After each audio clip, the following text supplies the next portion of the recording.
everyone and welcome. Can everyone hear me okay? Can everyone see okay with these posts? Because if not, please move, shift around so that you can. Welcome to the first of our 2025-26 speaker series, seminar series for Inquiring Minds. It's wonderful to see you all out this evening. I have a few housekeeping items before we get started. First of all, as you know, the washrooms are just outside the door. The elevator is not working, but it will be soon. We've made great progress and we're hopeful for the next 6 to 8 weeks is our timeline. So in the meantime, if in case of emergency, if you do need the elevator, please wait in the stairwell and we will get help. There's the emergency exit just outside these doors to your left, and our muster point is in front of long-term care. And I would encourage you all to enjoy coffee, tea, and cookies and conversation after our speaker. I'm sure there will be lots to talk about. I would also like to take this opportunity to make a quick plug for another presentation that we have going on later this month, which is not part of the seminar series, but you might also be interested. We'll have a guest, CNL will be doing a panel presentation on artificial intelligence and nuclear science. So that's scheduled for October 30th here in this room. And so mark your calendars, please. I would like to start further by recognizing that we gather this evening on the traditional and unceded territory of the Algonquin Anishinaabe people. We honor their rich history here and work to include and celebrate Indigenous knowledge and stories in both our collections and our services.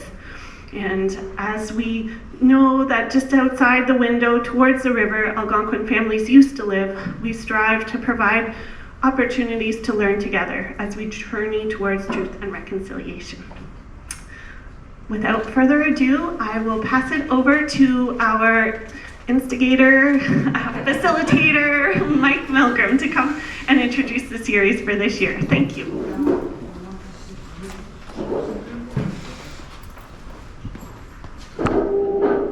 Thank you, Naomi, and welcome everyone here to the first of the series this year. My job here tonight is to do 2 introductions. One is to introduce the series, and the second is to introduce the speaker. There are a few people here who may not have been to this series before, so I'd like to also point out that we have an ongoing experiment. We do not charge an entry fee, but we do ask for an exit fee. There will be a jar at the door, and we ask that you respond proportionately to your opinion of what you will have just heard. The series for Inquiring Minds, I'm trying to keep this quick, but I do want to explain the philosophy behind this. There are people in this town who are artists, and they have art shows, and there are musicians who put on concerts, and there are people who do various crafts, and you can buy their work, but there are other people around town who are doing things that nobody really knows about, and the idea behind this series is to give them a platform to tell us what they're doing. Hopefully they will find people who are like-minded and join them, and they will produce more than you would have produced otherwise. This series starts tonight with Dave Beatty, who will talk about drones. I will introduce him formally in a minute. I'm supposed to be able to see this. The next talk will be Phil Deacon, who has just returned from a tour of the telescopes in Chile. And this is a timely talk because the Rubin telescope has just achieved what they call first light. And we expect to see some very interesting scientific results from that. The third talk is from Mark Ungren. One of the rules of this series is that we try and provide a platform for people in town. Mark Ungren is a professor of I think he told me, he wasn't sure, but he seems to think it was veterinary medicine at the University of Calgary. However, he is in town for a year. So carpe diem, we took him and someone got bumped, that being me. After that, Brendan Quine, who is running the Algonquin Park Radio Telescope, and you may have seen his company's motto in what used to be the old dairy. He will tell us what's going on at both of those locations. Anne Serdula grew up in a small town in the St. Lawrence River Valley, which was flooded when the power dams were built back in the 50s, and she is going to reminisce about all the towns that no longer exist, and her youthhood, I guess is the word for it. When this series ended last spring, I gave everybody who was here some homework. I said, go out and have a look at all the timber frame buildings around town, and I pointed out to the one, I specifically pointed to the one down by the waterfront. John McDonald, who has been building timber frame buildings for the last 50 years, is going to tell us all about what he has been doing. And again, I recommend you go down and have a look at the timber frame buildings around town. If I know John correctly, I suspect he will also bring around his guitar. And finally, Richard Wilson, retired, I think the official title is mycologist, and he will tell us all about what's killing the oak trees in town and the general diseases of trees. So that is our seminar series for this year. I'm spending time at this to point out that this is an eclectic selection of topics, and I'm looking for people who are interested in giving a talk, not this year and not the year after, because I think I have next year, the year after now completely filled with most of them for sure. I may have one or two question marks, and I also have 3 possibilities for the year after. So if you have something to say and you want to say it in less than 3 years, please contact me, or better still, contact Naomi sooner rather than later, although you'll just get your name on a list. The rules are very simple. We accept almost any topic that might draw an audience, and the rule is, we try and say the rule of 1. If you can draw and retain an audience of at least 1, then we're interested. Okay, now we come to Dave Beatty. Do you want to? Just, do I have to do? Oh, I see, okay.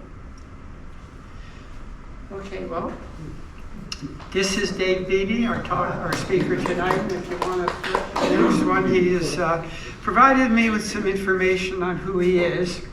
I will say that I met him several years back down at the waterfront when he would show up for sailing, and he always knew which way the wind was blowing and what the temperature was and what the temperature was going to be and where the wind was going to be. And I found out that was because he had spent the better part of the day down in Camp Petawawa flying drones. Now he is retired. He is the CEO of Ottawa Valley Agri-Drones, director of sales from an international drone manufacturer, I believe. 12 years experience as a drone operator, and years experience in the field of counter drones. He will tell us all about it.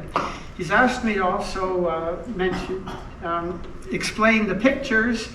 That is a picture of him and his crew, I believe, on the mighty ship Drone Shark. And at the far end is the ship itself. The middle picture is a drone's eye view of his house. He is honorary resident in Deep River. This house is about a 10-minute drive out of town, century-old farmhouse, and I'm giving him a plug. He's got it for sale right now, and he will throw in 2 horses. The next picture shows his maple syrup production facility. The next One of the pictures I've told is him in Afghanistan, and I can't see the last picture. It looks like a drone. So there you go. So this is our speaker tonight. He will talk. If you feel inspired to ask a question anytime, feel free to do so, but we'll try and quit it at an appropriate time, and then we'll throw it open to questions. And remember, there's the library has a budget for cookies and coffee. So, Dave? Hey, thanks very much, Mike.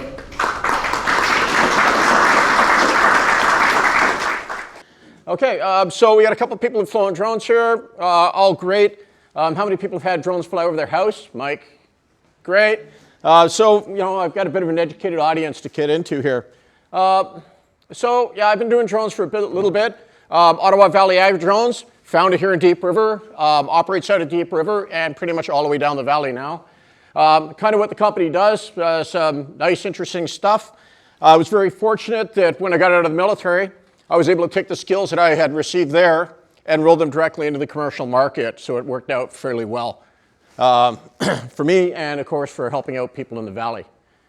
Okay, so what we're going to talk about here, essentially those items you see here, rise of drones all the way down to drones in the future, and the way I see it going forward. So first off, we'll talk about the rise of drones. Drones have been around for a while. The first drone technically was built in 1917. It was used as an aerial target for the First World War, teaching pilots to shoot down other planes. Kind of great. You can kind of see the history of it, right? So 1917, getting into around 2010. After 2010, you had a huge increase in the use of commercial off-the-shelf drones, primarily on the commercial market. Then got into nefarious individuals, and then finally found themselves in the military stack of tools being used. The drone market today, as you can see, it's not too bad. 73 billion done in sales last year. If anybody wants to put some money into the stock market right now, DJI, Chinese company, owns 80% of the market share. At the end of the month, they're going to be banned from doing sales in the US. So if you want to put some money into a US drone company, now's the time to put your money in there. And there's been a huge and significant growth in the agricultural market. That's kind of the way we see the whole area going here. I'm not going to talk about weaponization of drones, stuff like that, because then I get into areas that are confidential and are not normally for public consumption. So I'm just going to keep this on the above the table line. Everybody's good with that? Okay, so types of drones you see out there, pretty much common, is the first-person view. This fellow right here, put the goggles on, and it's a complete immersive experience. Quadcopters, as you can kind of see right here, pretty much the standard one you're going to see flying around. Fixed wing, this type here is a VTOL, vertical takeoff landing, and the huge one right now are heavy lift drones. So we can see that from about 2010, when the only things really on the market were these little quadcopters that you could pick up at Costco, things like that. Now, the industry has gone from everywhere from fully immersive for the pilot to heavy lift drones, which will carry up to 125 kilos. So, not too bad. So, drone use today, I'm just going to go over these as I see them. So, okay, first we get into agriculture. Drones are going huge in the land of agriculture. First off, crop monitoring. Metaspectral cameras on them are able to fly over fields. They're able to tell farmers exactly how much or how well their crops are growing, areas that actually need fertilizer, or if they have a pesticide, if they've got a problem with insects, and they're able to actually design the whole spraying program. Precision spraying. Everybody of my age, and that's John Wills and I think we're about the same. Come on, John, that's your joke. You're supposed to laugh at that one. Everyone remembers like the crop dusters, right? Flying around, spraying the stuff and having a great time. They had about a 70% accuracy for where it went down. I'm sure everybody's gone south of here, down around the Beachburg area. You see in the spring the large boom sprayers out there. The tractors are in there smashing down the crops and spraying it out. And they've got about an 85-90% spray accuracy. With a drone, you can get 98% or better because the drone is only going to fly 1 meter off of the crop. It doesn't actually put a footprint onto the crop, and it maps its way through. So it's always going to be constantly flying and adjusting itself for the altitudes. So you're getting a much more precise spraying of the product. We use for soil analysis, again, using metaspectral cameras on the drones. Livestock management is huge right now. AI has come into the industry significantly, and with all of the cattle getting tagged, the ear tags, you can fly over, and the AI in the system is going to start picking up all the tags, and you're actually able to count all of the cows and actually determine where they're going, how they're doing. And of course, all that feeds into accurate data collection and also supports decision making. Construction, this is kind of the area my company works in. Site surveying and mapping is huge. Go out there, we're able to map the area, and I know that Mark and I discussed this, and being a land surveyor and me not being able to spell the word land surveyor. We're able to go down to sub-centimeter accuracy when we actually fly over it to produce a 3D model of a building that's going up. Progress monitoring, a lot of the buildings you see that are being built, who is tracking the Highway 17 nightmare down just north of here where they're ripping it up and tearing it down and ripping it up and tearing it down? Anyone other than me have to go through that? The other side of Ryan's campgrounds? Am I the only person that lives north of Deep River? Okay, they were using drones as well. They were actually able to fly over the area and determine exactly how much asphalt they'd taken up and how much they've got to put down and start looking at how things are going. Therefore, the boss in Ottawa was able to track how they were going along. Safety inspections, being able to put a drone in a place to actually inspect to see if handrails are on, especially large high-rise buildings, quite handy, as opposed to getting the new guy on the job to just sort of go up to the 14th floor and sort of shake the railing and hope it holds out, right? And again, it provides support for resource management. Going the wrong way here. Here we go. Firefighting. This is a huge, huge area for drones right now. We work a lot with Hamilton Fire Department, Toronto Fire Department, and Niagara.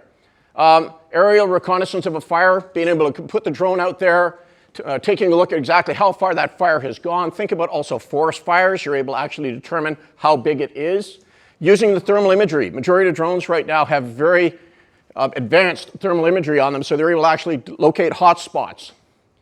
Search and rescue. You can put a drone over top of a fire scene and start to look around inside to see if there are actually any people in the, or if someone has to actually get evacuated. Fire scene assessment, especially post-fire.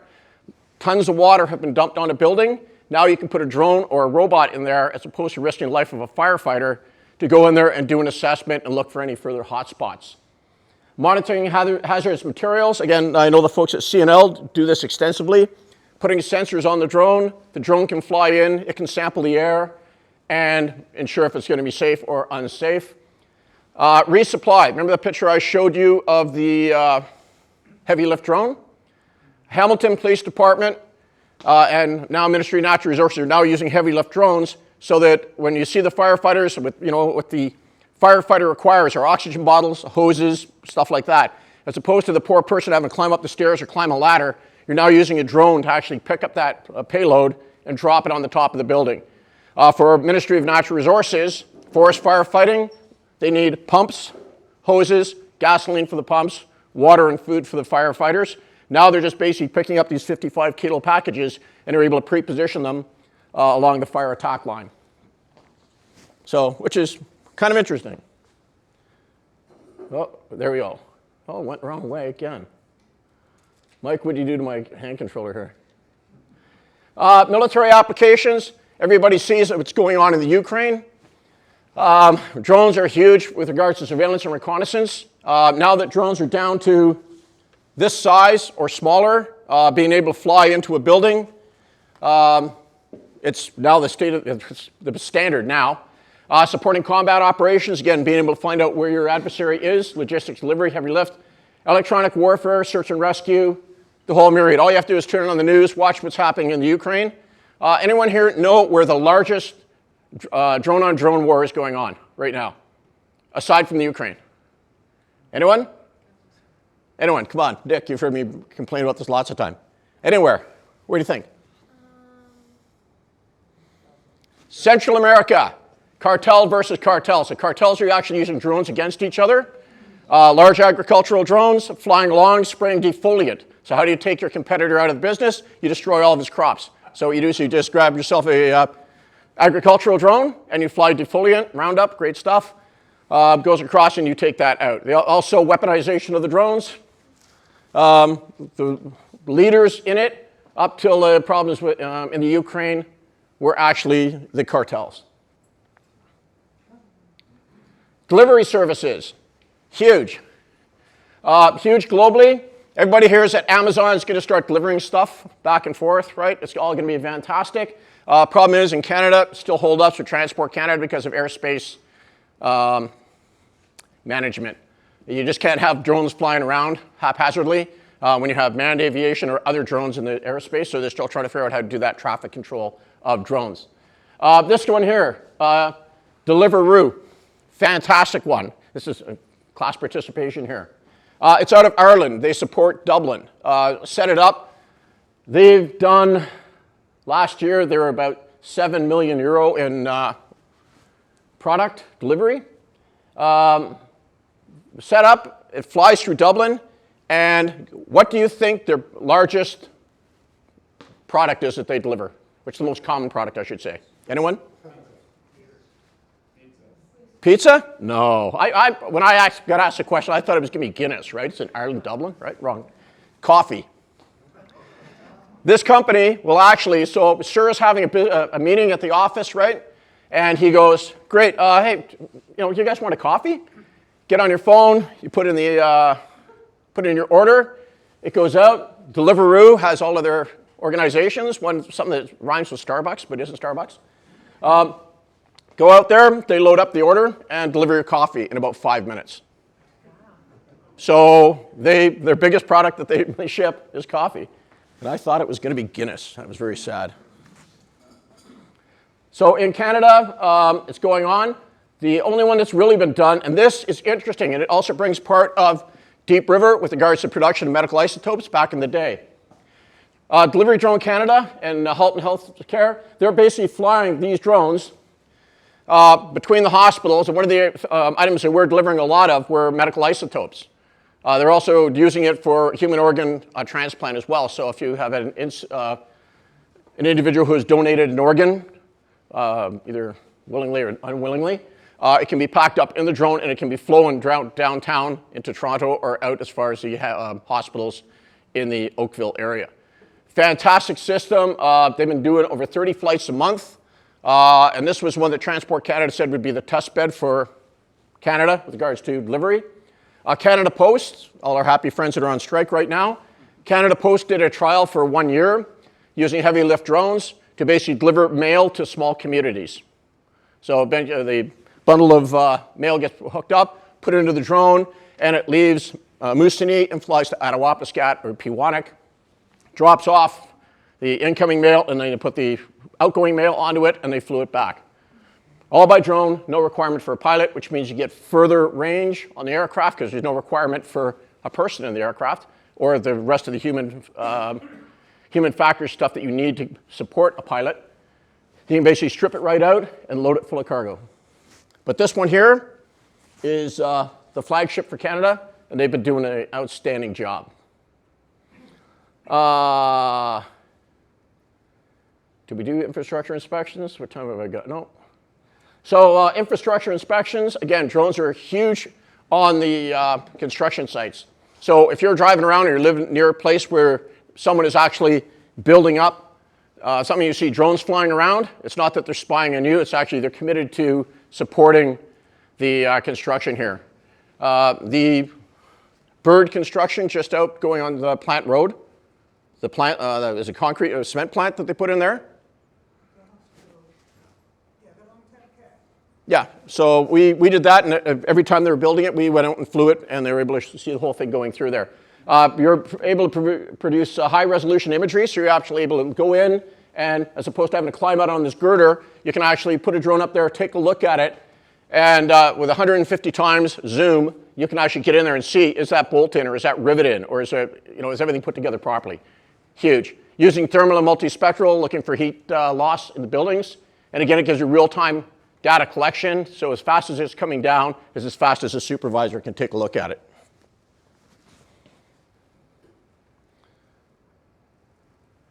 Comparative analysis, everybody recognize this? So 2 separate missions, June 20th, August 23rd. That's when the town was repaving the road. We were able to actually do a comparative to see exactly how well it came out, if there was any damage done to private property. And we were able to track it all the way down and zoom in. You can see where the cracks are in the road, all the potholes. Especially on that road, finding the potholes, it was probably easier to find a section that didn't have a pothole in it. So we do comparative analysis. Really helps for project management. And again, this is what you see drones being used for commercially.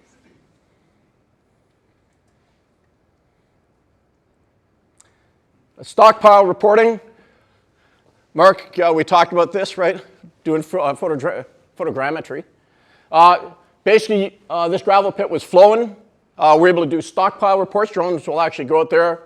You can actually get the volumetrics exactly of each of the piles. You can get elevations, maximum depth. Again, this is how drones are now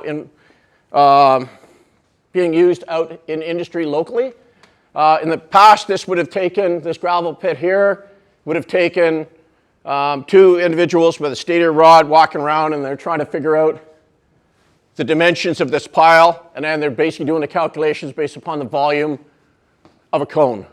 In this case here, this produces a point cloud, and the point cloud picks up all of these indentations, and you actually get a much more accurate assessment, or a much more accurate, the volumetrics are much more accurate. That's what I was trying to say. Also, what we're able to do is look at how far things have been blasted, how high, highest points, lowest points, to ensure compliancy with regards to permits with Ministry of Natural Resources. Emergency response. This is kind of where it gets interesting. Search and rescue. Drones right now are probably the most used tool for most search and rescue organizations. Only because with the power that you have, the ability to transmit that data directly to individuals on the ground, there's nothing out there to replace it right now. Disaster management, again, going over, being able to map an area, start to look for where they're using the thermal cameras to determine if there is actually people still alive underneath some rubble, things like that, works out well. Firefighting, we talked about that. Being able to fly a drone out there, look at what's going on, and assess how you best want to fight that fire. And then again, enhanced scene management. Now, a supervisor can see 3-dimensionally what is going on. They're no longer just stuck looking 1 or 2-dimensionally. They can actually see everything that's going on all around them.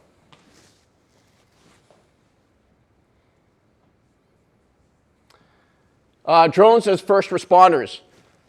If you have any questions as we go along, please feel free to toss up a hand. Drones as first responders. This started off in just outside of Los Angeles. One of the small sheriff departments had a drone. They decided they wanted to try to hook the drone into the 911 response. What happened was a woman had her young child. They were at a pool party. Son falls in the pool, can't swim. She dials 911. Panicky mother. Where are you? Well, I think I'm on Smith Street. My kids' friends having a pool party. We're at the pool party. He's drowning. We pulled him out of the water. They were able to send the drone. They were able to use her cell phone signal, determine where it was, sent the drone out. We're able to determine exactly where the house was, provided the live feed directly to the emergency responders. So as they drove in, they know exactly best way to get to the pool was going to be going up the left-hand side of the house. We're able to get on scene and save the kid's life. This is now huge in Canada. Durham Region Police was the first organization to move forward with this. Hamilton is now moving into it, and so is Peel. I only wish that Deep River would do the same thing. Because what this does is provides immediate information to emergency services and shares that information across between police, fire, and medical services.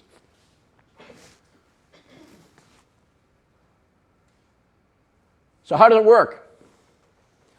So first off, for example, we'll take Deep River. You could put a box on top of the fire department and police department, they're co-located, great. 911 call is received. The drone is launched, there's an operator there, they fly it off to 123 Nowhere Street. They then take a look around the area to determine whether it's a real call or it's a false call. If it is a fire, well, they can put that information directly down. They transmit the data directly to the fire chief or the individual who's going to be looking after the fire. They've got the live feed. They're able to move in there, and they also share that with the police services. If it's a burglar, what they're able to do is send the drone over. They're able to find this person trying to break into the house, and they can dispatch the police elements directly to intercept that individual, which works out exceptionally well. Everyone's aware of the car theft down in Toronto? Okay. The car thieves are exceptionally organized and well equipped. They are using drones now to track police movements. They also do the fake 911 call, because what they will do is say, Billy fell down the well at this location here. The police cars will then leave this area. They will then move off looking for the lost person or whatever, and then the criminals will actually go in and grab the cars. They're using the drones to watch for police coming in and also to verify your license plate number. Because everyone's tracking how most car thefts occur. Anyone tracking how this? You're sitting there, you've got your vehicle parked in the mall, and they've got an order for a Porsche, and they'll put an Apple tag underneath your car. And then what they'll basically do is let you go home, and then they just track your Apple tag, put a drone up, making sure no one's around, there's no dogs, stuff like that. Then they go in and grab your car. So if anybody, you might want to swap, if you're in Toronto, sweep your car for an Apple tag. And the DFR program works amazingly because it provides an eye in the sky. It allows for situation management by the supervisors, as well as resource management for if you have to get additional fire trucks in, you have to get additional ambulances in, or you require backup from other police services. What you're finding too is a lot of criminals, as you mentioned about car thieves, drugs, illegal guns, and the whole thing. Like there was a case 2 years ago, a drone caught in a tree around Detroit. They pulled it down, there was about 25 handguns. Yeah, there were 11 handguns in it. Yeah. That was a good one for the other side of the company were counter drone, so it was really good for that one when that one came out. The other question I had about wildlife surveys and supporting game wardens during the hunting season and all this. Yep. Is M&R using drones? Yes, they are, because there are so few on the ground, and you can put a drone up. And I've got drones at home which have 20-kilometer range and around 40-minute flight time. So I can scan a good zone to see if there's any hunters in there. So as opposed to the game warden having to get in the truck and drive down the dirt road thinking there may be somebody there, they can put drones up and start looking for them. On some of the latest drones that came out, the latest one made by DJI, leader in the market, and we've got them as well, you can actually program the type of target you're looking for. So hypothetically, if I was flying over my property, which is for sale, by the way, and I was looking for white-tailed deer, which there happens to be 6 on my property, I could put my drone up and fly around, and it will actually, through an algorithm, actually find those for me. We use it for, and I'll get into that how we do some of this really cool stuff for scientific development. I got a kind of good slides on it, so we'll get into that one. But you're right, criminals they're smart. Drones are also used for smuggling into the prisons. Everybody's tracking that? Okay, water rescue. Again, something Deep River should start taking a look at. Remember I talked about the DFR program? And they're able to take a look at the scene and determine what is required. Well, in the case of this, the water rescue, this all started off in Australia. And what they basically did was, this is the Australian initial systems. They would have a report of someone having an issue on the surf. They would send the drone out. They would then drop a life ring to that individual and await another method to go pick them up, a jet ski or a small boat. Hamilton Fire Department has upped the game a bit. What they do is they will now, they send a drone out. There's a capsized boat. It was, Mike sailing his laser there and took a dump. What'll happen is they will fly the drone out, and again, using the AI on the drone, we talked about wildlife management. We can actually pick up people in the water because of heat signatures and stuff. It's fairly quick. They'll locate where the person is. It has a speaker on it, and the speaker is going to say, "Remain calm." They drop the self-inflating life vest down to the casualty. They also drop shark repellent in Lake Ontario. And anyone know why you use shark repellent in Lake Ontario? Because it's bright yellow. And the environmentalists have determined that it's safe to put in the water. So you got the environmentalist checked in the box, right? And you've got the bright color. So the yellow dye goes out there. Then what will happen is if this drone still has legs on it, they can still stay on station. It'll hang out over top of the casualty talking to them. If not, another drone will come in, hence the yellow dye. And then they'll send out this little creature. It will go out, and that can take up to 3 casualties on it. It flies out to the scene. People just grab onto it because the drone above them is telling them exactly what to do. And then this pulls them right back onto the beach. Great piece of equipment. No one has to go in the water. No lifeguard, firefighter, emergency service person has to get in the water. You can do a rapid search of an area. For example, the beach for, okay. I have to look at my navigator for sailing here. Nick, which is for the fire end is which called what? Yeah, Lemire Beach all the way up. You can put one drone, fly that, you can patrol that whole area in about 5 or 7 minutes. You could have a casualty rescue thing sitting right down by the marina, and you could look after that entire area quite easily and very affordably. So that's how we see how drones, and this has occurred. This has been around for about 5 years, and this evolution has been in the last 2 years. Hamilton has also taken this to be ice rescue. How many people here have snow machines? Raise your hands. Great. How many here know of someone who has put theirs through the ice? There we go, right? And that person goes through the ice, and what's your thing, right? You got to sort of kick to the ice and get all that stuff, and then unfortunately, fire rescue have to go out and try to get you if you can't get yourself out of the water.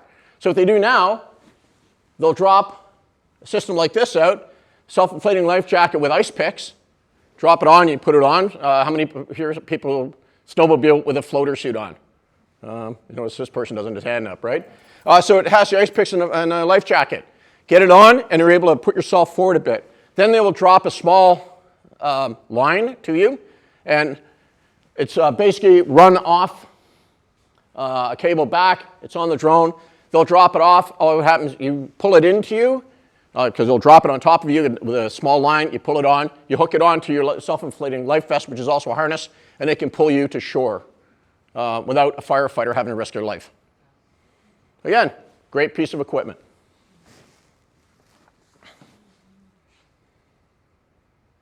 Search and rescue. Hugely effective a piece of equipment.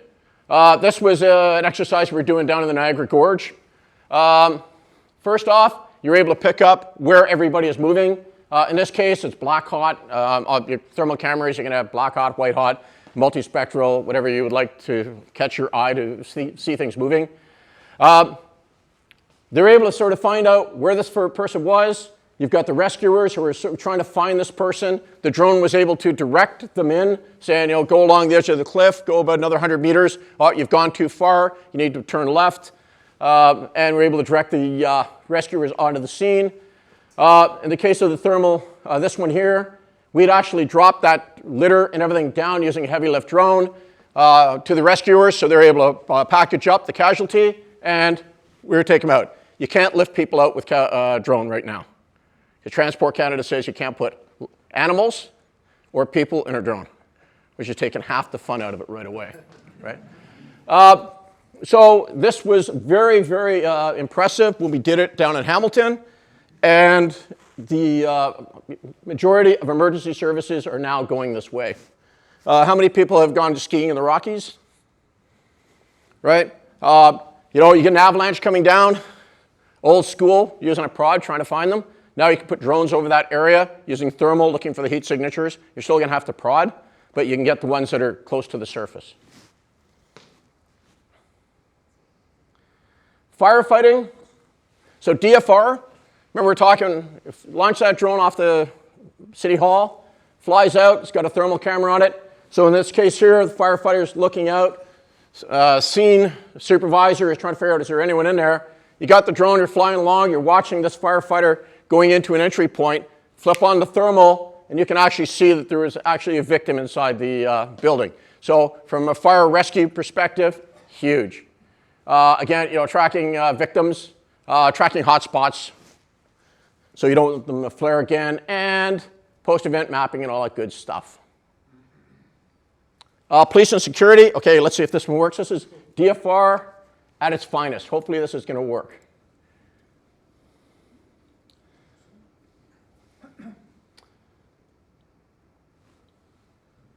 Is this where you stop for coffee, Mike? So, all right, it doesn't want to play. Anyways, it was just a video that was made up that actually shows the whole concept of the drone taking off, and there's a fellow trying to break into a house, and the drone goes by and locates them and able to direct the police on. Just recently, Durham region is probably the leaders right now with regards to innovation in drones. Niagara's number 2. They just hooked up their drones with their dogs. So the dog has its own drone.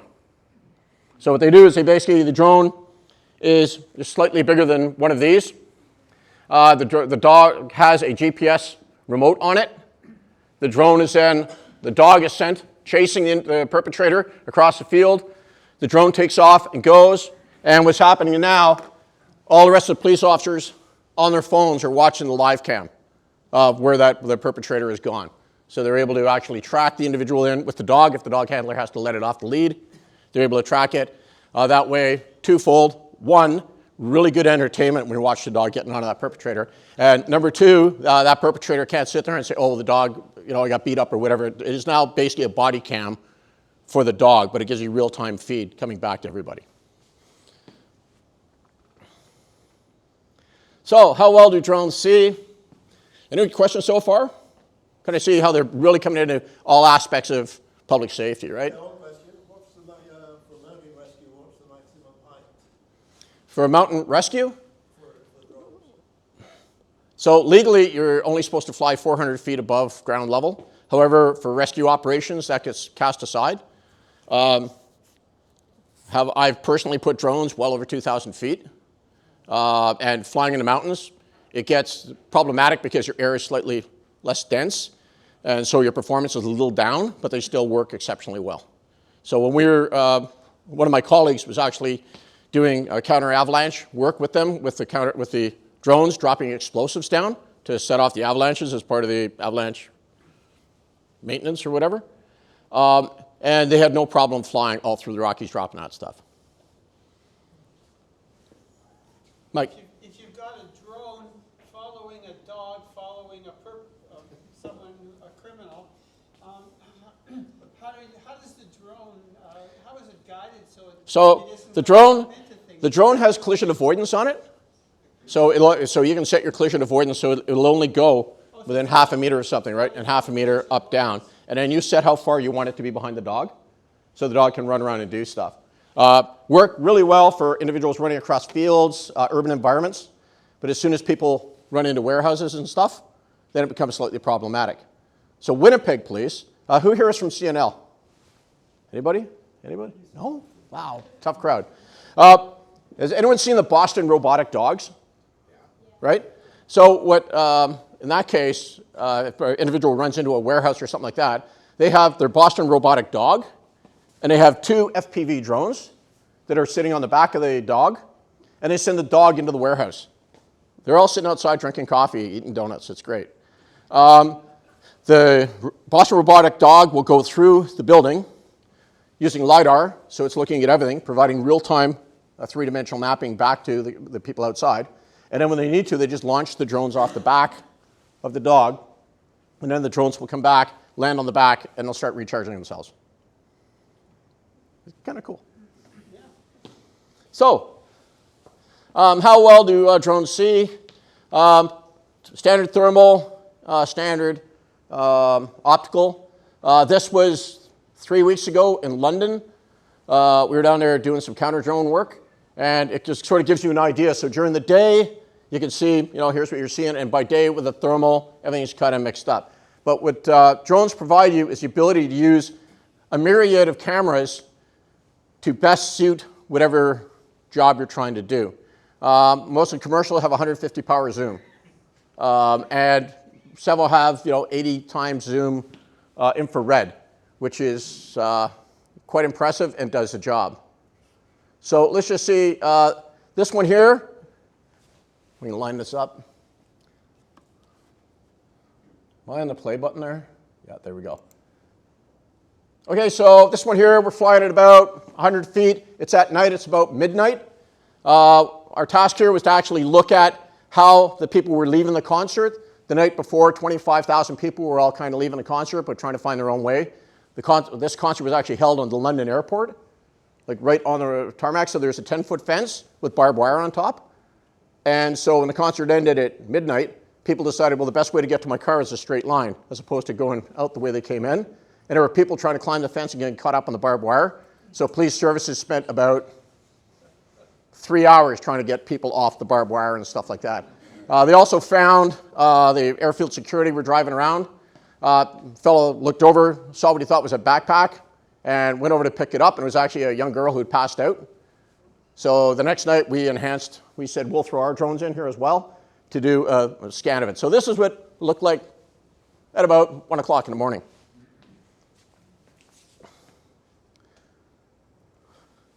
This is the exact same timing. There we go. Now you see black hot, right? How clear everything is at night. So from a search and rescue or looking at people getting caught up on the fence, it's kind of funny. And you can see the couple here going to get in the argument real soon. But this is what a drone can see. And this is only flying, I think it's flying about 150, 200 feet. And that's basically what you can see. And you can kind of see, using black hot, it shows out a lot better because all this stuff is solar loaded and that. But that's what a drone can see. And we can zoom in a lot closer if we wanted to.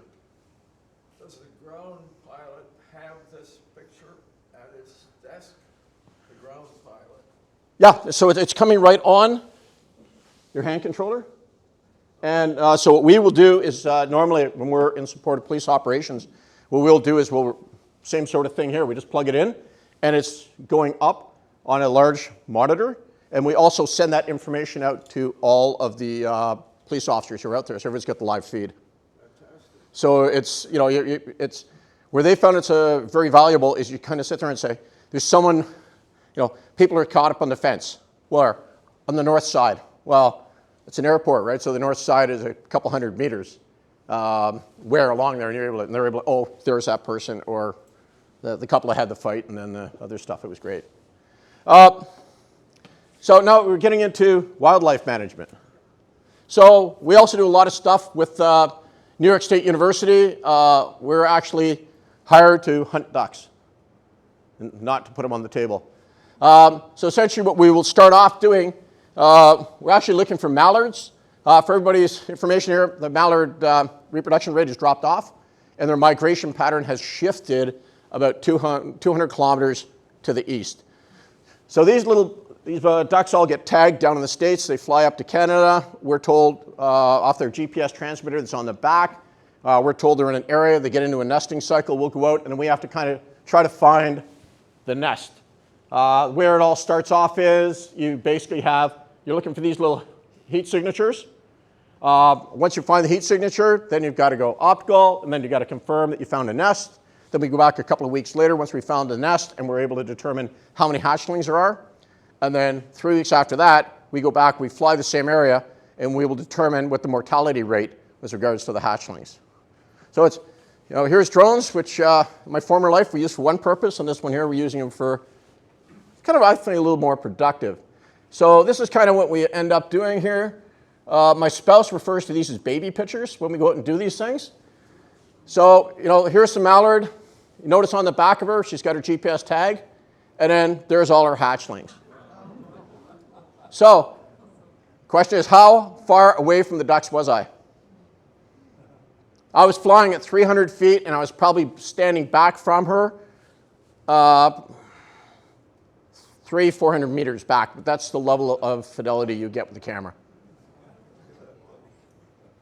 So, everyone understand why Trish calls these baby photos now? No? Okay. What's the noise level with that? Noise level is you can't hear it at all. So it all depends on the drone.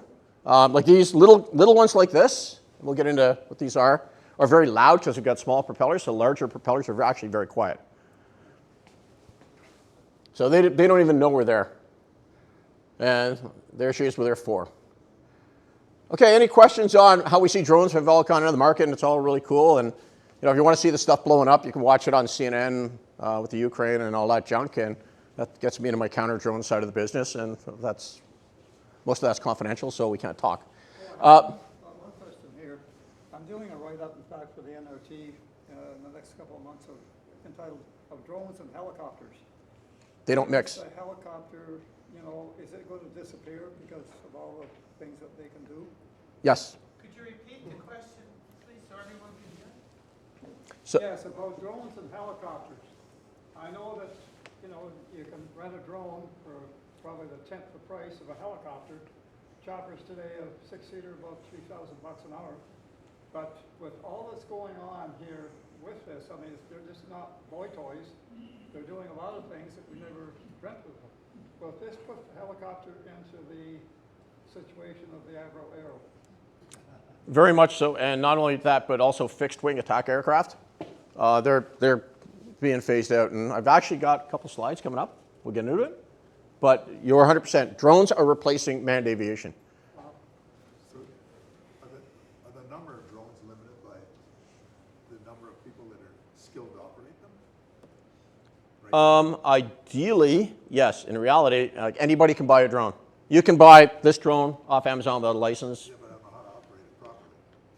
That is also another problem that's out there. It's like people buy these things, they don't know how to operate them properly. From my other side of the business, I love it because people will fly around airports and then all of a sudden they've got to buy one of our systems and it's all really good. Or people they create work for me on my counter drone business. The people who don't know how to fly. So where do they learn to fly? If you get a DJI product, it has a little YouTube video, and there you go. Anyone who wants to go professionally, I'll plug the company. We do drone operator training as well. We train CNL people, we train the military, we train police, fire. More professional. Yeah, so professionally, be companies like mine that actually provide that level of training because there is licensing with Transport Canada, and I'll get into that. The levels of licensing and what the requirements are. So, flying your drone safely. Here we go. The law. Recreation commercial use in Canada is legal, right? Three types of licenses now. Every time we figure we got it made, Transport Canada throws another gateway in for individuals doing it commercially. Basic is 14 years of age, pass your online exam. Advanced, 16, got to pass an online exam and do a practical flight evaluation. And level 1 complex, 20 hours of classroom, written exam, and practical. So what does this really mean? I always read it out only because I like to stress the law. It means that if I'm 14 years of age or over, and I have a drone that weighs over 250 grams, so you're okay for the weight, but you weren't okay for the age, flying the drone, right? You need to have a basic license. And the basic license is essentially like the Safe Boaters card. Who here has a Safe Boaters card? John Wills, I want to see your hand up. Good, thank you. It's like a Safe Boaters card, right? Just sort of the best practices and the safety and all that good stuff. An advanced exam is required if anyone's going to do anything commercially. It's a much more stringent exam, and you actually do a flight review, prove you can fly, and the exam on that is pretty onerous. Level 1 complex is a new thing, only because remember we talked about drone delivery coming in and being able to fly beyond visual line of sight. So this is the tag now that qualifies us to fly beyond visual line of sight, fly heavy lift drones. Because when I first got in the drone business, I was in uniform and I sat on the board with Transport Canada going through the exact same questions, right? Like drones are now coming out, how are we going to do this? We're going to come out with licensing. Great. So when's the licensing coming out? January. So I was at the meeting, went home, wrote the exam. Passed the first exam, no problem. The basic one, easy. Then they had the advanced exam. And I will admit, no one here was ever one of my teachers, right? So this is great. I had to cheat on the exam, only because some of the questions that were on there were ludicrous, had nothing to do with drones. So I went back to Transport Canada the next day, because we're all hanging out in Ottawa. What else are you going to do in Ottawa? I don't know how to, during the night, write drone exams. And said, why are you asking these questions that have nothing to do with drones? So a lot of it was all with regards to private pilots. And you're with the flying club, aren't you? Yeah.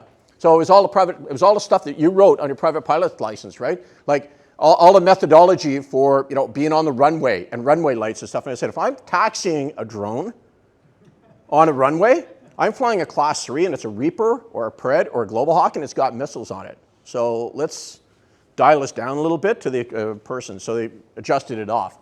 So they brought in those 2 exams, which is great.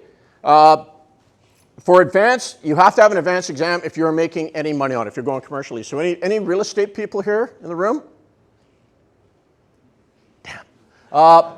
Most of them are out there flying without licenses, without an advanced license. And if something goes south, like they smash into your car or something like that, it's going to get really ugly because they have no insurance to cover them because they're not qualified in accordance with Transport Canada. And then the level 1 complex is for the weird people who are doing this for a living. Can you design such that throttle and rudder alone could safely control it? See what I mean? On fixed wing you can because they have a rudder and they've got that capability, but on a quadcopter, everything is done based off the motors, right, for turning and all that stuff? Was that the question, or? Safely control just using the throttle and rudder, not the elevators. On some fixed wing, yes. But majority of stuff, because they're a quadcopter or hexacopter, they're using the motors in lieu of doing having a rudder or ailerons. So that's what we're using for lift and stability and for turning. So. My buddies used to build their own radio control. Yeah, radio controlled aircraft, right? Yeah. Models. Yeah. And I remember I tried this the first time I lost it because I lost control when it went too high and the wind came. Yeah. So with these, as soon as you take your hands off the joysticks, the drone will stop. It'll stop and hover. It'll stay there till its battery runs out. Now the thing about drones, they have what's called a return to home setting. So if I'm flying out and I'm flying over John's house because he really loves drones flying around his backyard, and I'm sitting here at the library and all of a sudden the drone decides that it's running out of fuel, the drone will sit there and say, yeah, you're done now. It'll go to a safe altitude and will fly right back and land exactly where it took off from. How much does it weigh? That one there weighs about 230 grams.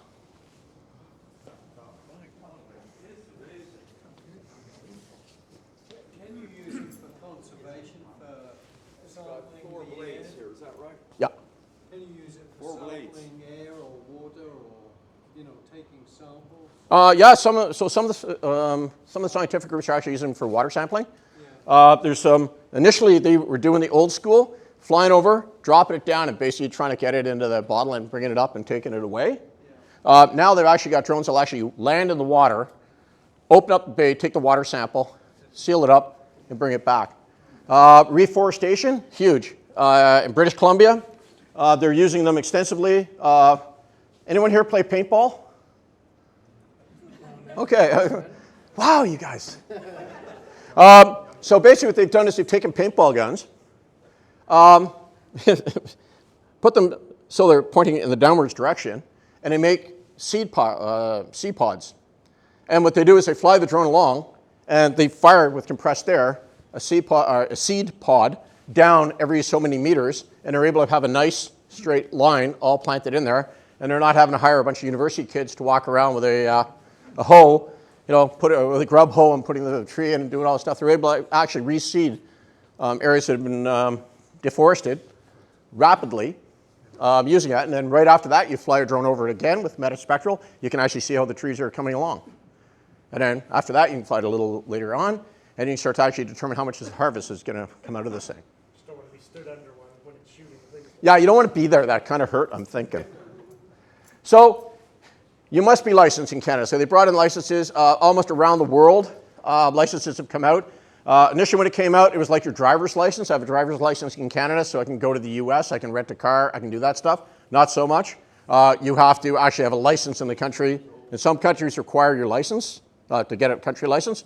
Drones are not allowed to be flown. In a lot of countries, 57 countries right now determine the flying of drones to be espionage. We were down in Jamaica doing some work, and there are areas of Jamaica you cannot fly a drone. They all happen to be all around the resorts and all of the major tourist attractions. Reason for that, one, someone's paid a lot of money to be on a resort, they don't want to be bothered. The second thing around the tourist attractions, you'd have to buy their video of the waterfall. So it's good business, right? So this is kind of the way the law is in Canada and how it applies internationally. If anybody's looking at going, they have a drone, they want to take it with them, the best ones to get is actually one of these. DJI Mini 4 Pro, Mini 5's out right now. It's under 250 grams, that's actually 249. So it meets the no license requirement, but you still have to buy a permit in a country to fly your drone. But you want to check that you can fly a drone there and not end up in a black room with a bunch of people who are asking you hard questions. Law of operations, again, ages, altitude. Maximum altitude you can fly is at 400 feet. And I know with the glider club, you're restricted, and at McNulty's airfield, right, we've got those areas that are. No, that is the problem of drone safety. The exclusion areas only apply to certified airports. Yeah. Registered airports, and there are non-registered airports. And for the registered airports, you have caution zones. Most people don't look up the maps from Transport in Canada, where they are supposed to look it up. And most drone pilots have no idea what we're doing with the airplanes when we are below 400 feet for takeoff and landing. And I had it more than once in Deep River, drones getting way too close to the Deep River up near Allen Road, maybe? Deep River Airport. Yeah, no, McNulty's airfield here, right? Yeah, yeah. And there's a lot of drones traffic. I had problems with drones here in Deep River coming too close to the airplane. Yep. Because people say, oh, I can fly here legally, which is correct, but they don't respect the caution zones and they don't understand what the approach is in the landing. That's why your comment that they asked in the advanced exam asking too much PPL private pilot stuff. I took that exam. Yeah. I think it wasn't enough. We can agree to disagree on that one, but no, I agree with 100%, and that's the biggest problem, right? People don't understand the rules and regulations. So out there are two types of drone operators, three: qualified, competent, and proficient. Then you have the nuisance drone operator, someone who just bought a drone and they don't really know what they're doing, they're just going to fly it any old place. And then you have the nefarious ones. Those are the ones who are right now flying over the Oslo airport, flying over Gatwick, flying over Toronto airport. And those are the nefarious ones that bad things need to happen. So you got to maintain visual sight on your drone at all times, unless of course you have the level 1 thing. Restricted area, and this is exactly as we pointed out, right? 3 nautical miles from an airport, 1 nautical mile from a heliport. And that is from the center.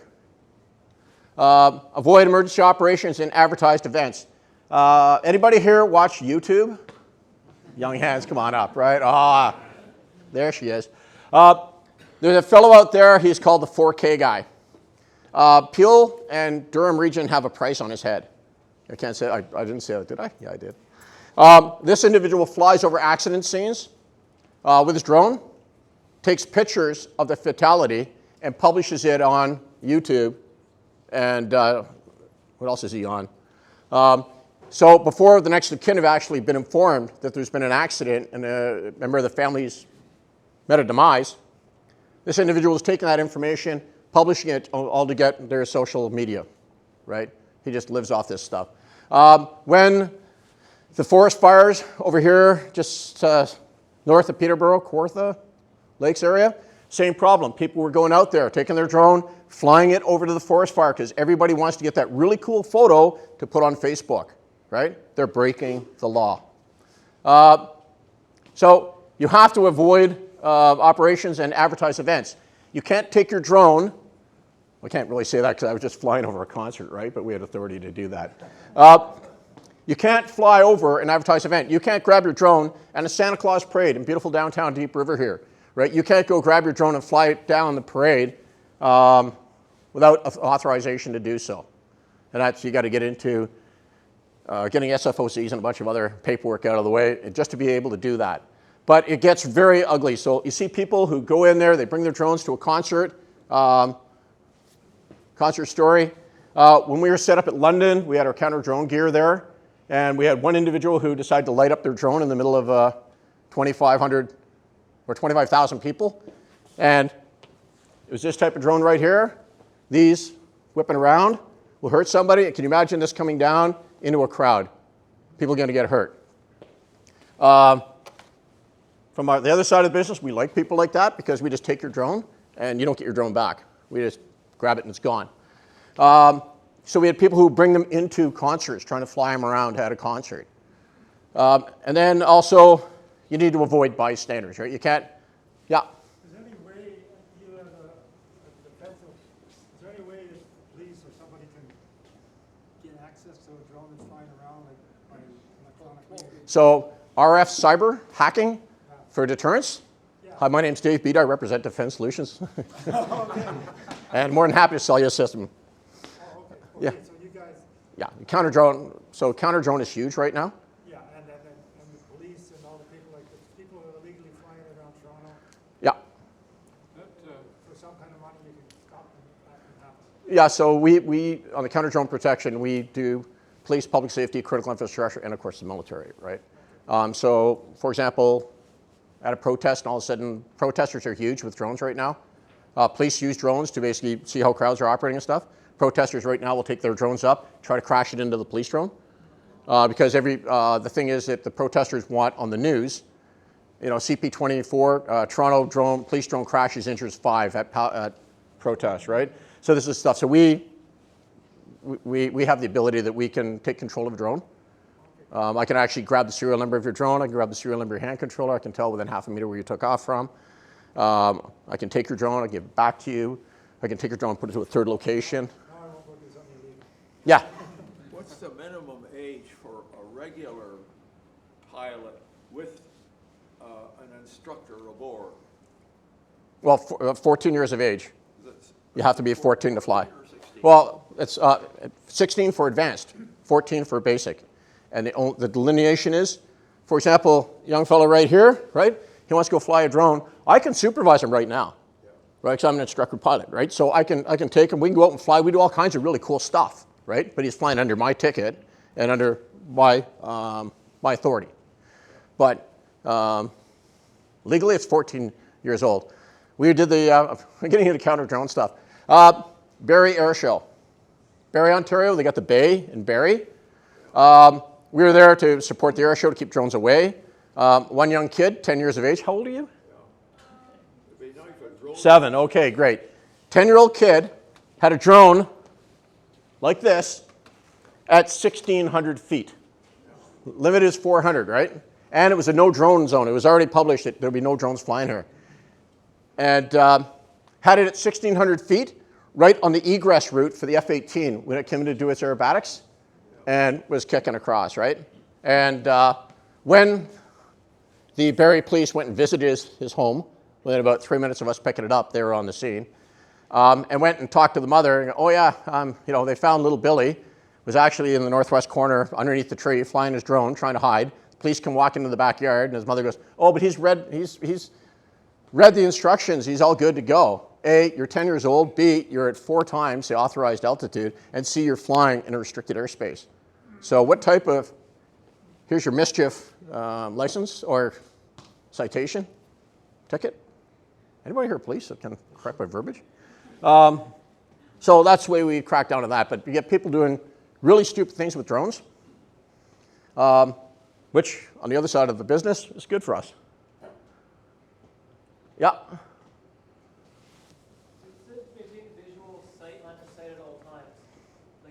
why would you have a drone that goes 4 kilometers or whatever? Like, you can't see that far. So you can fly beyond that, provided you actually have the appropriate qualifications and you've actually got a special flight operations certificate, which, by the way, on the 4th of November, they've raised the weights on, so you don't have to do that anymore. So that supports a lot of stuff like mapping and agricultural drones, right? And as I said, when they brought out this beyond visual line of sight, you know, I got to wear glasses now because I got those 1960 eyes, right? And I defy anyone in this room, even Nick, to see this drone when it's like 300 or 400 meters away, right? And so the regulation is you're supposed to be watching for it, watching for traffic and stuff. 99% of the drone pilots I know don't abide by that. They're just going to keep flying it, and they want to get that really good picture, right? And are they breaking the law? Yes, they are. Can you mitigate around that? Yeah, you have a visual observer. You can monitor aviation radios. You can, you know, check flight plans. You can put NOTAMs up if you have to. A lot of stuff you can do to do it legally, but a lot of people don't. I thought the basic rule was that you can only fly something unmanned over land if you have permission to fly over. No, not in Canada. I'll get into that. This is great. You guys have seen the slides ahead of me here, right? I'll get into that. I'll get right into that. So 2 slides from now. I fly planes, and you cannot fly a plane over public property or private property that you don't have permission to. So we'll get it. We're into exceptions right now. Dave, do you have much now to go because we could take a break? Yeah, let's take a break right now. A few. Yeah, let's take a break, and then we'll get into that about your privacy rights. 10 minutes.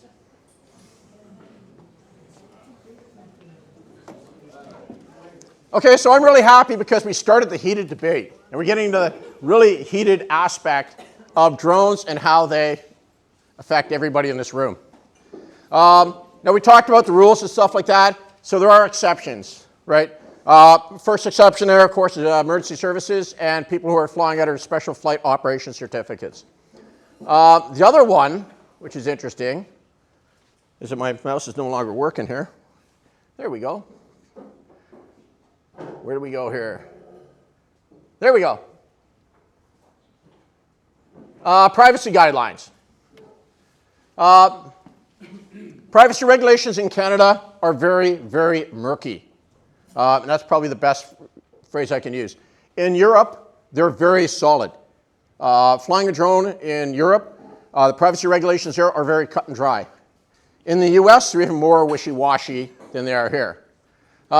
So for example, privacy laws in Canada do not mention drones. So if I have a drone and I'm flying around, we're out in Vancouver doing some counter stuff, and an individual was launching a drone from his house, flying the drone across the street up to the 6th floor of an apartment building at about 7 o'clock every morning.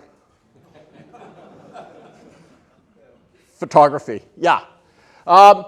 So the thing is, and then when the police went and knocked on his door, now you're into the whole gray area, so they just got charged with mischief, which is great.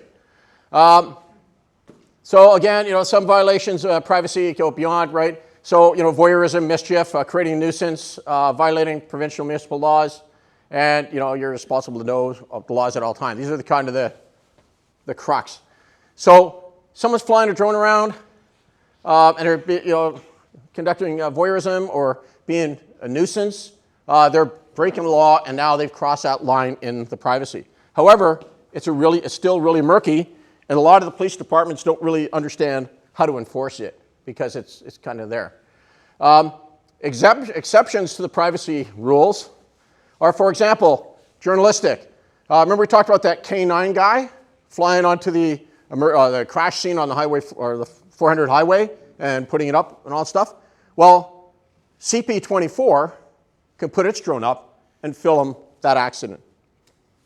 The private drone operator is not allowed to, but the news agencies are allowed to, provided they've got clearance from the scene commander from the police. Artistic. Some people may have seen me here, flying drones up and down the beach, stuff like that, getting those beautiful fall color shots. Or literary, academic, and so academic also goes into scientific. So if they're actually out there, you know, grabbing water samples or looking for baby ducks and stuff like that, they're able to break some of the rules, right? And not-for-profit organizations or charities. And when I first started off the business, I figured out that I was pretty much in this one right here. So those are kind of the exceptions. Okay, game show. The prize is actually in my truck, so I'll give whoever wins the game show here. You have to raise your hand for each one of the questions. Everybody good for that? All right, and Mike, you've seen these slides. You can't play. Okay, can a drone fly over your house? All those who say yes, raise your hands. All those who say no, raise your hands. And the answer is yes. You don't own the airspace over your home. Now, remember how we talked about the nuisance, mischief, all that junk? So, I've got my drone. I'm going to fly John's house. I'm doing a roof inspection for John's house, right? There's no really, John Street has got all those tall trees and it's a bit of a pain, and I'm just going to launch from the library here. So I'm going to fly across a bunch of people's backyards, and I'm going to get to John's house, and I'm going to do the survey on his thing, and I'm going to fly back. All those houses that I crossed over your backyard, that's just the price of doing business, right? Aircraft fly over, drones can fly over. So remember, you don't own the airspace over your house. What about the guy looking in a window? Oh, now you're cheating here. All right, can a drone operator take pictures of your face or personal information? All those that say yes, raise your hands. All those that say no. And I want to hear the sadness here. Both. All right, so for example, people are out on the beach. John calls me up and said, hey, listen, we'd like to get a video. Can you and Hervé come out and do a video of the kids' sailing school and stuff like that? And we're flying along the beach, and we get pictures of people on the beach and people walking their dogs and stuff like that. Yeah, we can. But you need to, as a drone operator, you need to be cognizant. You got to kind of monitor. You don't kind of sit there and going, hey, I'm flying along here, and oh, that's interesting. And I'm going to keep watching on that. So I'm breaking that law. So that gets into the intentionally target or violate your perception of privacy. Now, what I use for perception of privacy is suntanning in your backyard.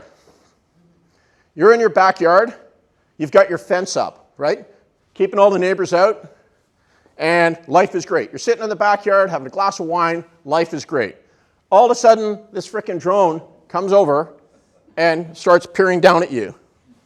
Violation of privacy, right? Because you have that perception of privacy, same as you've got your fence up, you've got all the rest of that stuff, right? You've got your fence. I could go walking by with my dog on the other side of your fence, going, oh, hey, cool, nice backyard, great flowers, yeah? So if, say you're having a wedding in either a backyard or a public park, either way, and then somebody, this drone starts buzzing you and buzzing you and buzzing you, and the bride's getting pissed, and the dad takes a shotgun and goes, is that okay? Hold that thought.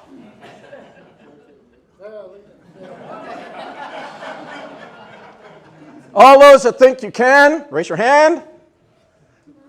Sadness. Only if you discharge the firearm is allowed. Like you're sitting in the not supposed to discharge the firearm.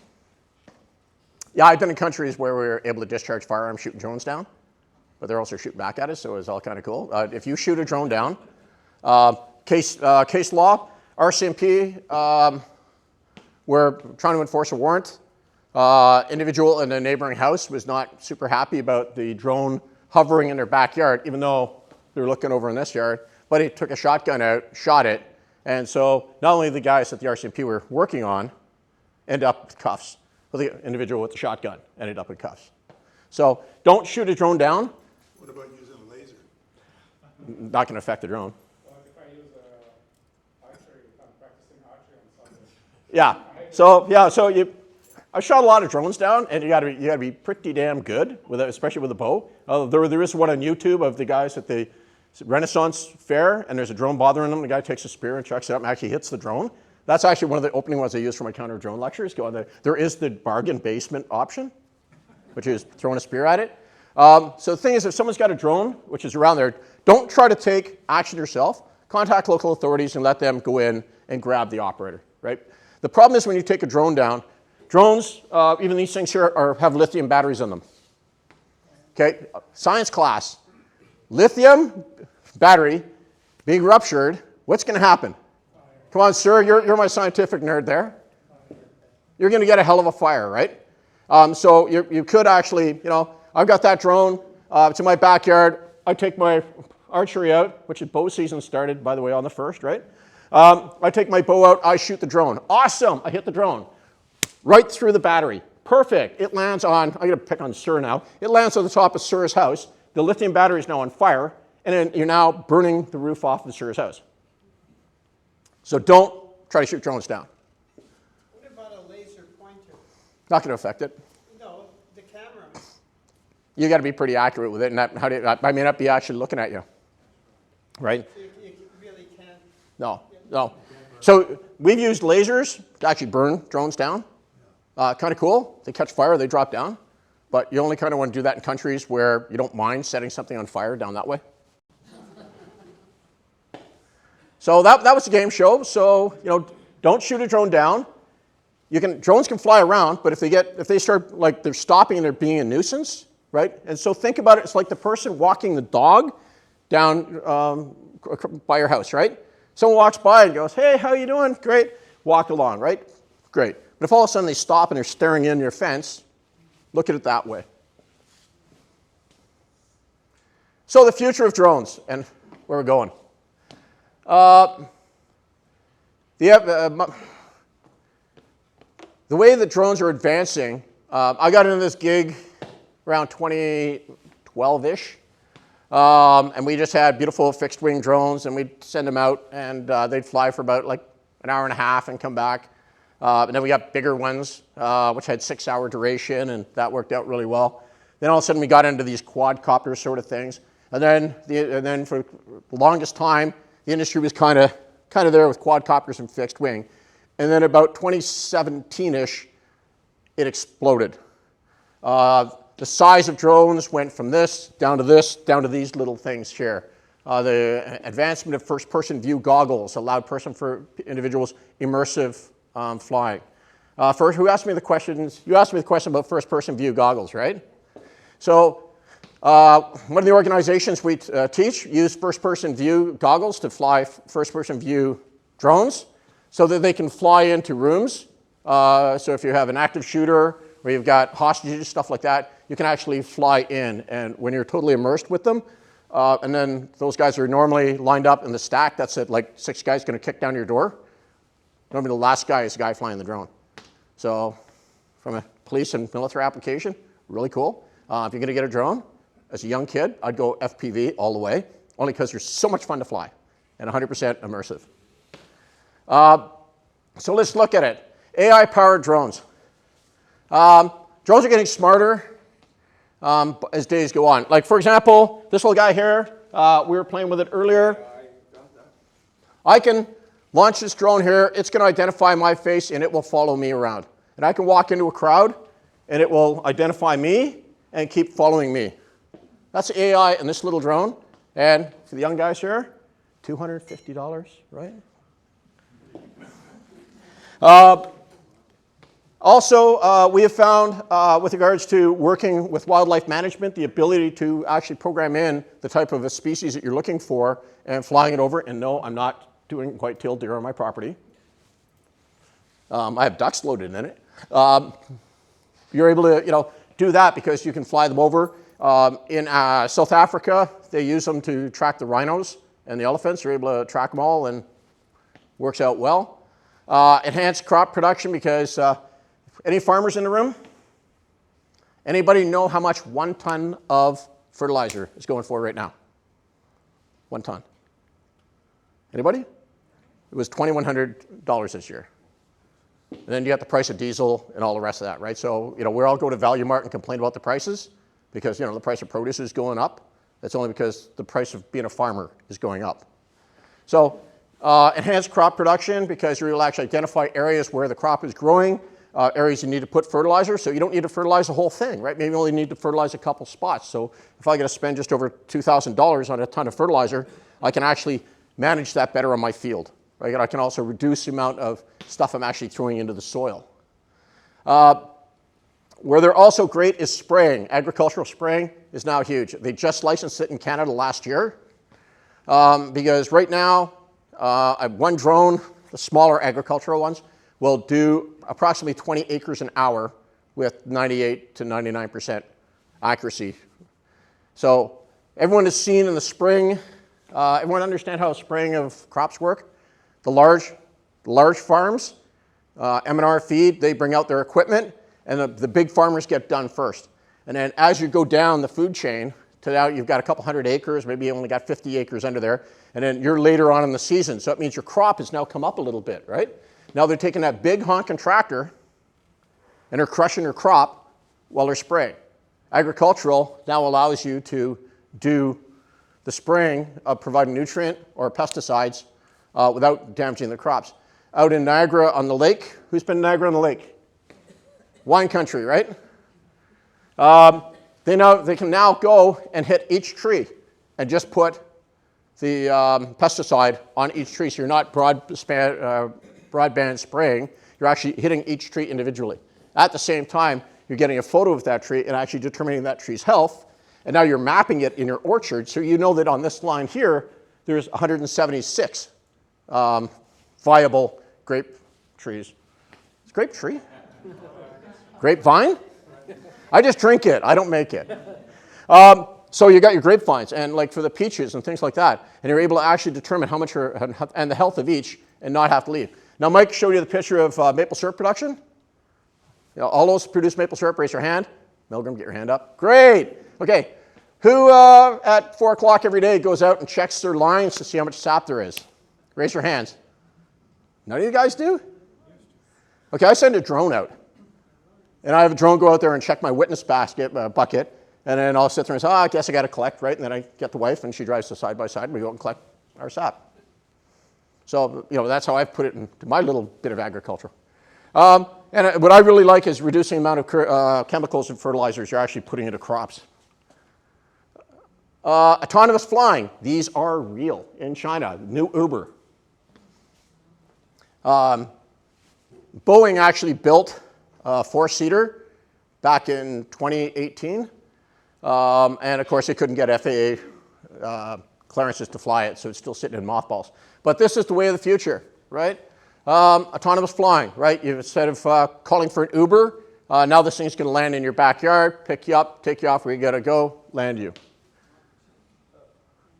Everybody remember the program, The Jetsons? There we go. Delivery drones.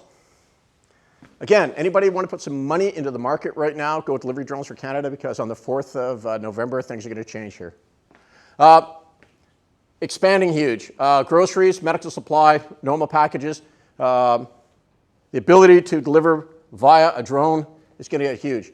That company that I was talking to you about in Ireland that delivers like coffee, their system is fantastic. What happens is you get a little transmitter when you dial in, and you put that on your lawn or on your driveway or at the office that meets the requirements for the landing area for the drone. That's where it knows where it's got to go to.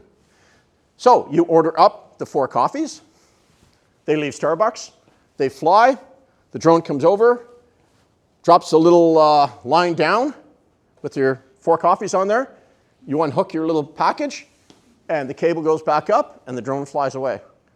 Right out of the Hunger Games. Anyone see the Hunger Games where those little drones would fly around and drop off stuff? Right, there we go. That's reality of today. The only thing limiting the size of the package is basically the size of the drone. The majority of the drones we have are like 55 kilo. We may have gone a little heavier than that, just trying to see what it would do. But you're able to carry stuff, and it's also the range. Now, we were talking about how you fuel drones. The limitation on drones right now is, we refer to as legs, is the power source it's using. Majority of drones out there are electric. There are some which are using gas, and there's a lot of organizations which are going into using, what the heck is it? Water-based, come on, help me out here, sir. Hydrogen, yeah. So there's in Israel, a lot of the long-range drones are actually starting to use hydrogen because they've got longer endurance. It's all great, and the waste product's water. So an electric-powered drone carrying 55 kilo load, what break today? 20 minutes on the batteries. So range is now relative to so many things, right? Wind, how much load we're carrying, stuff like that. We've kicked it about 2 kilometers. We're just doing testing and evaluation just to see how much we could lift, how it would operate. Getting them to fly further, now you're into the whole flight planning. This gets into the issues with manned aviation. Now I'm in his place that he likes to fly his gliders and his planes.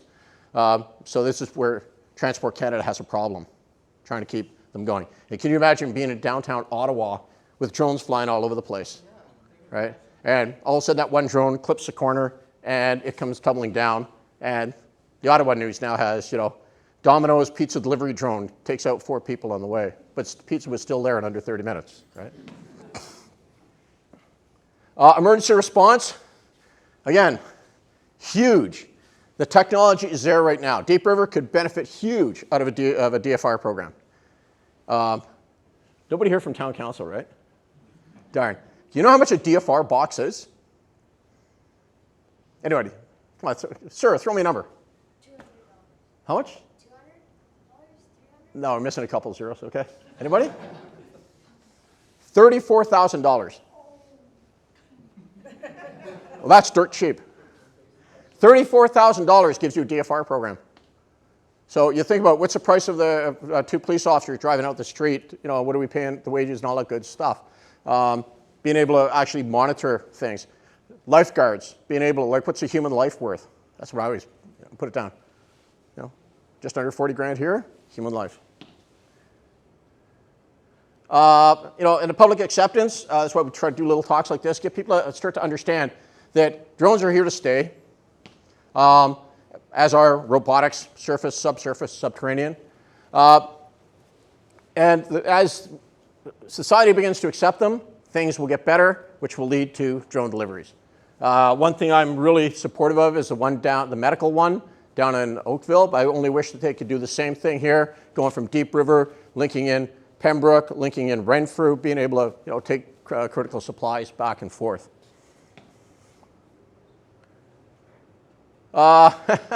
Revolution Military Affairs, here you go, you asked the question. Drones have been identified as a poor man's Air Force. In Iraq, we had a problem. ISIS, great guys at building drones. They actually had a drone school. They showed people how to, they had kids building drones and stuff like that and weaponizing it. It's pretty impressive. They were able to put all the first world militaries on their back feet through their drone campaign. You see what happened with what's going on in the Ukraine. Here was Ukraine military was facing the Russian horde and put them on their back heels very quickly by using drones. Drones are cheap. Drones are easy. Are they replacing air pilots? Yes. There's actually this study right here, Aerospace America, came out about 2 weeks ago, and actually is talking about the whole aspect of replacing manned aviation with unmanned aviation. Australia has a program going called the Loyal Wingman, where they have 1 manned aircraft, and it's got 3 unmanned aircraft that fly with it. So there you go. And drones are cheap, easy, and the amount of training it takes is nothing. Nick, how long did it take you to learn to fly a drone?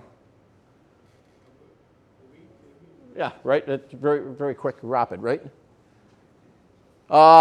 Again, space exploration. Drones are ideal for it, right? Everyone's seen the lunar rover driving along, right? Up until that, the giant, who has it corrected me? Mike corrected me. They referred to that as a helicopter, right? The drone, up until it went under, it was able to look over that next horizon, right, where the lunar rover couldn't get to. Interesting thing, the company that almost had that contract for this guy right here was out of Halifax. Great think tank there, heavily into AI, and they built a fairly robust drone.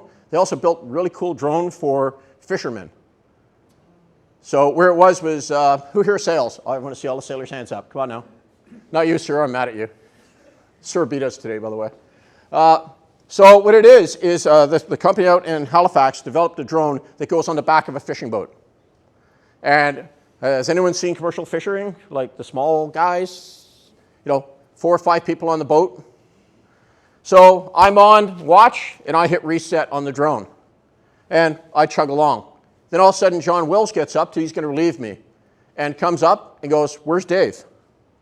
Dave's not on the boat. So what he's able to do, hits the emergency button, the drone launches off the stern of the boat. That's the back for non-nautical.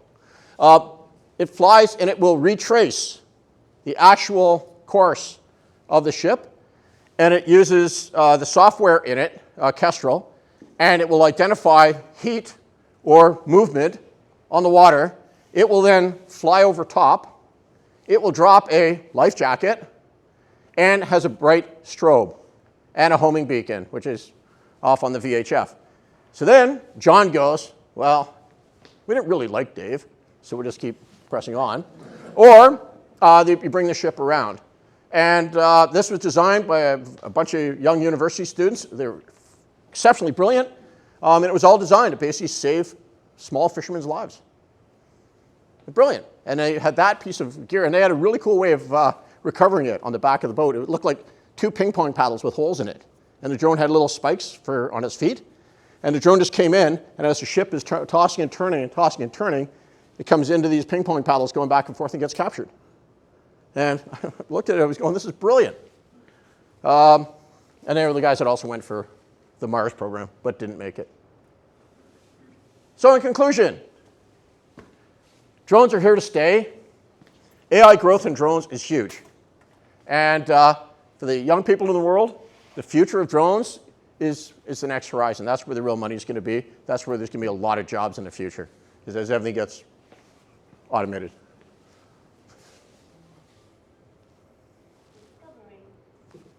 Questions? You mentioned a magic word, serial number. Is every civilian drone that I can pick up or anyone can pick up have a serial number? So Yes, every drone has a serial number. Are you getting into problems though 3D printers are doing all kinds of Oh yeah, so if I 3D print it, there's no number in it. But so a 3D printed drone in Canada is deemed to be experimental. So you have to go through a whole bunch of airworthiness certifications, and they will give it a number. When you buy a drone, you actually get like a license plate number that you're supposed to put on it. So think the VIN number on your vehicle, and then you get a plate number as well that goes onto your drone. And every drone has that. Also, drones have a thing called remote ID. So what remote ID does is it transmits the information about the drone, and which is really cool. And I'll show you this when I come up to my place, right? Because manned aviation, if you have your ADS-B transponder going, it'll pick it up, and it'll pick up other drones in the area as well. And that's right in there. So I've got it right in front of me when I'm flying my drone, so I know where your plane is, provided you got a beacon on. who owned that drone that caused So the problem. hypothetically, on my other life, counter drone, we grab your serial numbers and stuff like that, and that information could, from a police organization, be sent to Transport Canada, and your VIN number could be searched and brought back to you, provided you followed the first rules of registering your drone, right? Oh, and hello everyone. We actually have 2 microphones, advanced technology, and we can pass around if anyone has questions, if it helps. Helps the transit. You want to do that? All right, Naomi and I are going to split the duty. How do those things do in a snowstorm? So everyone says, like, so most drones are good to minus 30 Celsius. But you're not going to fly a drone. A drone is basically a platform for the payload, which is the camera system. So if the snow's coming down, you're not going to see anything, so why are you flying? I'm thinking in terms of medical delivery. Oh, now medical delivery, they're not bad. They had no stops for weather, the one flying out of Oakville. Even in a snowstorm. Up to amount of precipitation, because they have to go the same as the manned aviation rules. You've got to have your set clear visibility and stuff like that. So in a monster heavy snowstorm, you're not flying. Militarily, you have an over here. Militarily, you never talked about taking out drones. Yeah. Is that intentionally or not? What's that? Can you talk about taking out drones? Okay, so drones, there's a lot of different ways to take drones out. The best way is a RF cyber, which is basically it reads the drone, and then basically I convince the drone that I'm now in control of it, and we just take the drone away. And there's no jamming. So when you take out drones, you can either do it in a passive method, which is RF cyber. You can jam, RF jamming. You can do GPS denial. You can fire lasers at them. Actually, high-end lasers work really well. You can shoot round ammunition at them. Whole different, in the world of counter-drone, there are 594 different counter-drone systems out there on the market. So they're doing that in Ukraine, are they, with the Russian drones? Hypothetically, both sides are doing it because it's a cat and mouse game. Everyone's gone to fiber optic now. Like they're flying fiber optic drones. So the drone basically, that's a drone, and on the bottom of it is a spool of fiber optic wire. So I'm no longer making a radio frequency transmission, so nothing can listen and find me. So I can drive the drone based off fiber optic, which works really well in open areas, not so well in built-up areas, because when I got to make that turn down by Value Mart heading towards the the post office, the wire's going to get caught up on stuff, right? So. We got a question here. I work in mining and mineral exploration. Mining, awesome. We use drones pretty extensively. Yep. For things like geophysical surveys, but also surveying stockpiles and pits. One of the things that I've noticed is that when I'm out with the exploration crews, birds will come and circle the drones. Yep. And we've actually lost at least one drone to a raptor strike. I was just curious if you see if there's any impact on bird behavior or flight patterns because of drones, or do they expect that as we anticipate more drones for deliveries and drones in the airspace? Awesome question. The answer is yes to almost everything. Best way to get them. Has everyone been to Paris? Who's been to Paris, right? In Paris, they use eagles to keep drones away from the Arc de Triomphe and from the Eiffel Tower. They actually use eagles, which is great. You get a great big honking eagle, and they're trained to go after the drone. And I think this is great because here's little Jean-Guy, Christmas morning, right? Gets a drone, and you go into Paris, and who's been to Paris recently in the last 5 years? Anyone? And you see that there's a "Don't fly a drone" sign all over the place. And here's little Jean-Guy, right? Goes, there it is, the whole family standing there. Eiffel Tower is right behind them. Puts the drone up, goes to get that happy picture, and the eagle comes in and takes out the drone, and there goes his Christmas present. And the French police love it because there's no paperwork. There's an eagle, took your drone out. You shouldn't fly here. So the best way to do it, if you're flying drones with it? I don't fly the first. Okay, so what'll happen is when you're flying around and you have predatory birds, right? It's looking at it going, what the heck is that? It's flying like a normal bird, right? It's flying in this direction. So if you have predatory birds in the area, you stop, you drop down, go up. Go a little further, up and down. Nothing flies like that. And all the rest of the birds go, yeah, we're out of here. And that's the only way to do it. You just have to use different flight techniques. Birds will start to get used to drones. And you won't it's like all livestock will get used to drones. But when you're flying out there, especially up around the mines, most of them haven't seen them a lot, so they're going to go after it thinking it's a food source. So you just have to be aggressive about it. But they don't see an impact at a population level for No. impacting bird behavior? No, because we fly over ducks, which are hatching stuff. Well, we stay back enough just and we're not doing a lot of noise on them, but they haven't seen a problem with that. Nick? Yeah, question for you, Nate. There's been a lot of discussion recently about the Ontario Ministry doing spraying sort of down by the highway, I'm not sure exactly where. I'm just wondering, are they going to spray are they likely to spray the old school method with fixed wing, or are they likely to be using drones? That's awesome, because I should give them a call. I know a guy who's got an agricultural drone. It would make more sense for them to do it because it's much more accurate, right, than old school spraying.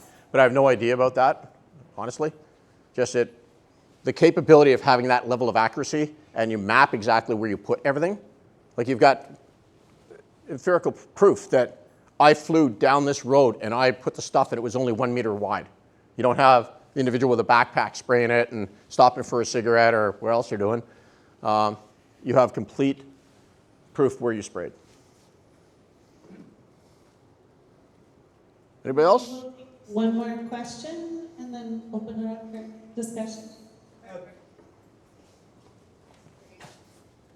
Many of us saw a couple of years ago at the Summerfest, the big display of drones. Yep.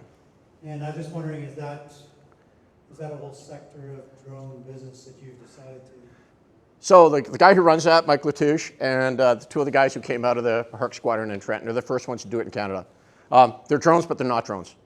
So the way that light show works is I've got my little drone, it's got LED lights in it, right?